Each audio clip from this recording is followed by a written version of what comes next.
Army Men Full Plastic Jacket. Chapter 1. The New Recruit.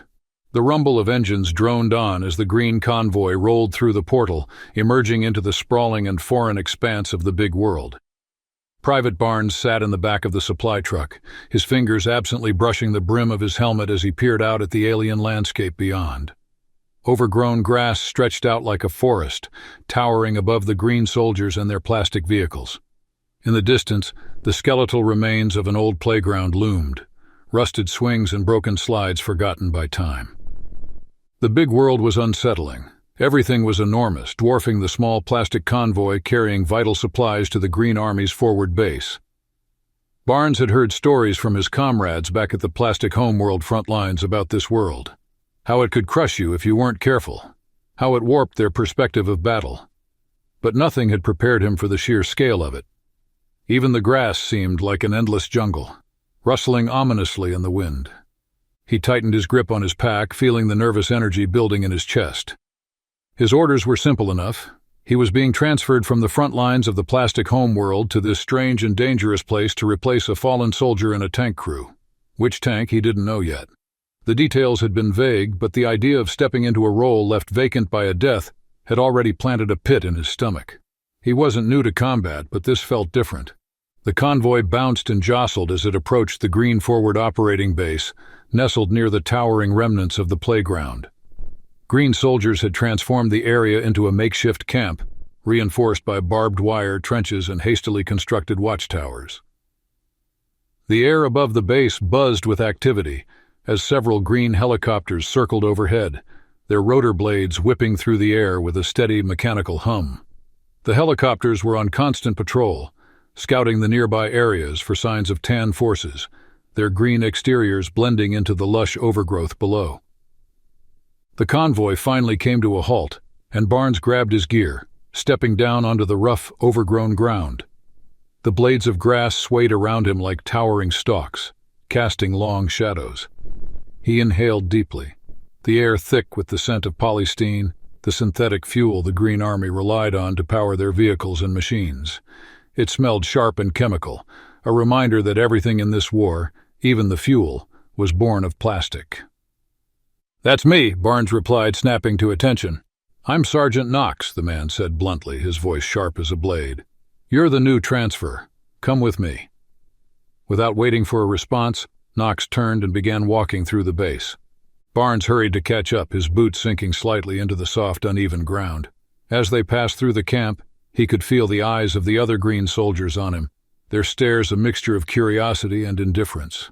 Some were sitting on crates cleaning their rifles, others huddled around makeshift tables, exchanging murmured conversations under the shadow of the towering grass. Everyone here seemed weary, hardened by the relentless fight against the tan forces that had crossed over to the big world alongside them. Knox led Barnes through rows of parked tanks and vehicles, each of them scarred from combat, with patches of dried polystyrene caked around their exhaust vents. The sight of so much destruction sent a shiver down his spine. He had fought tan forces before, but this was a different kind of battlefield. The big world amplified everything, its dangers, its chaos. "You've been assigned to a tank crew," Knox said, not breaking stride. "We had a casualty last week. You'll be replacing him." Barnes kept silent, though the words hit him like a punch to the gut. He knew someone had died. He'd heard it in his transfer orders, but hearing it laid out so bluntly made it all the more real. Who was he? How did it happen? The questions nagged at him, but he pushed them down, knowing better than to ask. After a few minutes, they arrived at a row of tanks. Knox stopped in front of one and pointed toward it. "That's your new home. Get acquainted with the crew. We move out tomorrow." Barnes could see the battle scars up close. The tank was a behemoth, its plastic dented and burned in places but still standing tall. The words "Full Plastic Jacket" were painted in thick white letters on the side of the turret. Before Barnes could respond, a figure popped up from behind the tank, wiping polystyrene-stained hands on his uniform. "Doc." Riley, the tank's mechanic and unofficial medic, gave him a quick glance before grinning. "So you're the replacement, huh? Well, welcome to the jungle, kid." Barnes gave a hesitant nod. "Yeah, Private Barnes." "Hope you know what you're doing," came another voice from the other side of the tank. Corporal Lane, the driver, emerged, his expression serious as he looked the recruit up and down. "We don't have time for mistakes out here. I hope you're ready for this." Barnes squared his shoulders. "I'll pull my weight." "Good," Knox said, his voice as hard as ever. "Because the Tan forces have been pushing hard. The yard's barely holding, and we expect another assault soon. You screw up, you'll get us all killed. Understand?" Barnes swallowed, feeling the weight of their words. He nodded firmly, though doubt flickered in his mind. He was ready to fight, but could he live up to the expectations of this crew? Only time would tell. "Get some rest," Knox said, already turning to leave. "We roll out at dawn." As the sergeant disappeared into the camp, Barnes stood there for a moment, taking in the tank before him. He still didn't know what it was called or who exactly he was replacing. All he knew was that this would be his new reality, battling in a world much larger and more dangerous than any he had ever known. With a deep breath, he slung his pack over his shoulder and approached the tank. The crew was waiting, and tomorrow, his real test would begin. The next morning was already heating up as the sun climbed high in the sky of the big world, casting long shadows across the Green Army forward operating base. Barnes could feel the thick, plastic-scented air clinging to his skin, the ever-present hum of activity filling the air as he made his way through the base's cluttered network of tents, parked vehicles, and makeshift outposts. Somewhere in the distance, the low roar of engines grew steadily louder, rumbling across the sky like a distant storm. The roar became deafening as a squadron of green B-25s flew overhead in formation, their plastic bodies cutting through the air. Barnes craned his plastic neck to watch them pass, the beating of their propellers creating a familiar comfort. They were the backbone of the Green Air Corps, crucial in keeping the Tan forces at bay on this side of the portal. Even from this distance, he could see the signature green crosses painted on their undersides, standing out starkly against the big world sky. Maybe I'll get used to this place after all, Barnes thought, though he wasn't entirely convinced yet. As the B-25s flew off into the distance, another familiar sound echoed from the south, a whirring, mechanical noises that grew louder by the second. Barnes turned to see several green helicopters returning to base, their rotors slicing through the air as they hovered over the yard.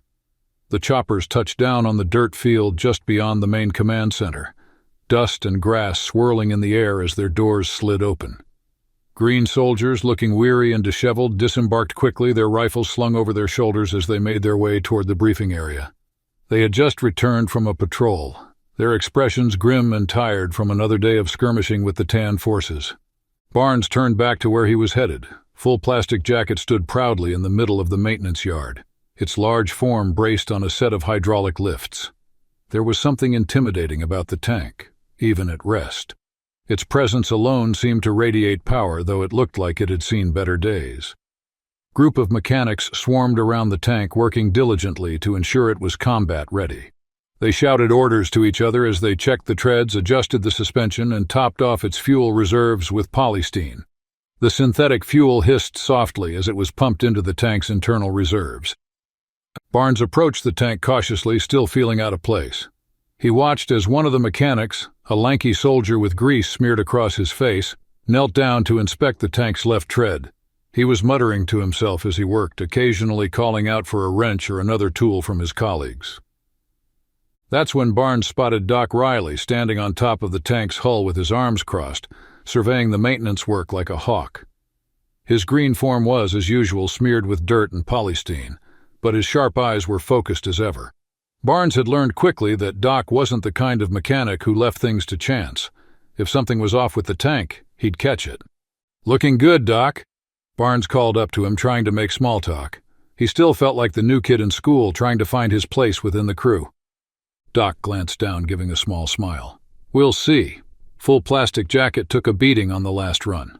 She's tough, though. Just needs a little love. And by love, I mean a lot of repairs." Barnes chuckled nervously, taking another step closer to the tank. As he did, he caught sight of Sergeant Knox emerging from the nearby command tent. Knox's ever-watchful gaze swept across the base, taking in the activity with his usual stern focus. His eyes eventually locked onto Barnes, and he strode over with that same no-nonsense expression that Barnes had come to expect. "You're up early, Barnes. Knox said, his voice gruff but not unkind. Good. Time to get familiar with the crew. You'll be seeing a lot of them. Barnes nodded, feeling a twinge of nervousness. Yes, sir. Knox gestured toward the tank with a nod. Tank's undergoing routine maintenance. Got a little banged up in our last engagement with tan armor a few clicks out. Crew's inside grabbing some chow. I suggest you join them. Get to know the people you'll be fighting with. They're not the friendliest bunch, but they're damn good at what they do. Barnes glanced back toward the maintenance area, where Doc was still overseeing the work. He could hear the other mechanics working feverishly. Helicopters continued to land in the background, and soldiers moved in and out of tents, preparing for whatever came next. It was an environment Barnes was somewhat familiar with, yet it all felt more immediate here, more dangerous. And Barnes took a deep breath and made his way toward the mess tent, which was tucked between the supply depot and the barracks. As he approached, he could hear the sound of clinking plates and idle conversation. The mess tent was a basic setup, but it provided just enough shade and cover to make it a temporary respite from the endless days of combat. A few folding tables and benches were scattered around, where soldiers sat in small groups, talking in hushed tones as they ate. He hesitated for a moment before pulling back the canvas flap of the tent and stepping inside. At the far end of the tent, 3 soldiers sat together, hunched over their trays of food. Even without introduction, Barnes could tell that this was his new crew. He had seen their faces the day before, but now, sitting in the casual yet tense atmosphere of the mess, they looked more like regular soldiers than the battle-hardened warriors he'd imagined them to be. Sergeant Knox had already warned him about their personalities. They weren't the type to give warm welcomes. These were men who had fought and bled together, and now Barnes was the outsider, the one coming in to replace a fallen comrade. He braced himself as he approached their table. The first to notice him was Doc Riley, sitting with his boots propped up on an empty chair. His grin widened when he saw Barnes approaching. "Look who decided to join us. Thought you were going to stand around and watch me fix the tank all day." Barnes shrugged, trying to play it cool. "Figured I'd give you some space." "You'll learn soon enough, kid," Doc said, leaning back in his chair. "There's no such thing as space out here. Either you're in the tank or you're on patrol. No in between." The other 2 soldiers at the table glanced up briefly, though neither seemed particularly eager to engage. One of them was Corporal Lane, the tank's driver. He was a stocky, serious-looking man with a sharp jawline and eyes that could cut through stone. His tray was already empty, and he had been absent-mindedly flipping a small plastic knife between his fingers. He barely acknowledged Barnes's presence before returning to his quiet reverie. Next to him sat Private McAllister, the tank's loader. In contrast to Lane's cold demeanor, McAllister seemed more relaxed, though his face carried a weariness that matched the others. He had been in the middle of chewing on a bite of food when Barnes approached, and after a quick glance in Barnes's direction, he simply grunted and went back to his meal. "Come on, kid," Doc said, gesturing to the empty seat. "Don't be shy, grab some grub and pull up a chair." Barnes hesitated for a moment before grabbing a tray from the serving line and sitting down with the crew. The food was standard issue, plastic-based rations that tasted like nothing but filler, designed to keep soldiers going rather than satisfy their appetites. He poked at the strange rubbery substance on his plate before taking a small bite. It was exactly as bad as he had expected. "So," McAllister finally spoke up after a few minutes of silence, his voice casual but carrying a hint of curiosity. "You're the new guy, huh?" Barnes nodded, swallowing the bite of food with some difficulty. "Yeah, Private Barnes." Lane didn't look up from his tray. "Hope you're ready to get your hands dirty. This isn't the front lines back home." "I've seen combat," Barnes said, trying not to sound defensive. "Combat's different here," Lane replied, his tone flat. "The big world doesn't play by the same rules. You don't watch your step, you get crushed. Doesn't matter how tough you are." Barnes glanced between them, sensing the tension in the air. It was clear that he wasn't going to win them over with words. This crew had been through hell together, and they weren't going to trust him until he proved himself. "You'll do fine," Doc said, breaking the silence. "As long as you don't freeze up in the middle of a firefight, you'll be all right. Just follow Knox's lead and keep your head down." Barnes appreciated the attempt at reassurance, though he could still feel the weight of their scrutiny. He knew he had to prove himself, not just as a soldier, but as part of this crew. And with the next mission looming, that chance was coming soon. "So," McAllister said, leaning back in his chair, "anybody tell you about the last guy?" Barnes tensed. He hadn't expected anyone to bring it up so soon, and he wasn't sure how to respond. Not really. McAllister exchanged a glance with Lane, who remained silent. His name was Frank, good gunner, took a hit from a Panzer shell, never saw it coming. Barnes felt a cold chill run down his spine. He had known he was replacing someone who died in action, but hearing the details made it feel more real.